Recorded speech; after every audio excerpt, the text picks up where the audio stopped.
Finally যিটো দিনলৈ অপেক্ষা কৰি আছিলোঁ সেইটো দিন আহি গ'ল। ৰৈ ৰৈ বিনালে চাব আহিলোঁ।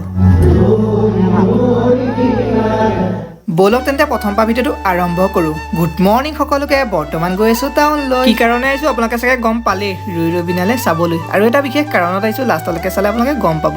প্ৰথমতে এতিয়া ৰৈ ৰৈ বিনালে এখন চাই লওঁগে বলক। ফাইনেলি আমি ৰৈ ৰৈ বিনালে চাই খতম কৰিলোঁ। আপোনালোকে বাৰু চালে নে? কমেণ্ট এটা কৰি দিবচোন। জুবিন দাৰ ফিল্ম চাই ডাইৰেক্ট আহি পালোহি গ্ৰন্থমেলা চাবলৈ, তাকো হৈছে অসম ভিত্তিক। তাতোতকৈ ডাঙৰ কথাটো এয়া হৈ আছে আমাৰ লখিমপুৰতে। ইমানবোৰ কিতাপৰ মাজত বিচাৰি আছোঁ আমাৰ জুবিন দাৰ কিতাপ। ফাইনেলি ইমানবোৰ কিতাপৰ মাজত বিচাৰি পালোঁ আমাৰ জুবিন দাৰ কিতাপ। কিতাপখনৰ নাম হৈছে জুবিন গাৰ্গ। আৰু বিভিন্ন প্ৰকাৰৰ কিতাপ আছে, বাপেকে লিখা, গান, সকলো আছে জুবিন দাৰ কিতাপ। লখিমপুৰৰ সকলক কৈছোঁ, আপোনালোকে যোনে যোনে কিতাপ পঢ়ি ভাল পায় সকলো ইয়ালৈ আহিব, যিহেতু আমাৰ লখিমপুৰতে হৈ আছে। আৰু কোনে কোনে লখিমপুৰৰ পৰা চাই আছে কমেণ্ট এটা কৰি দিবচোন।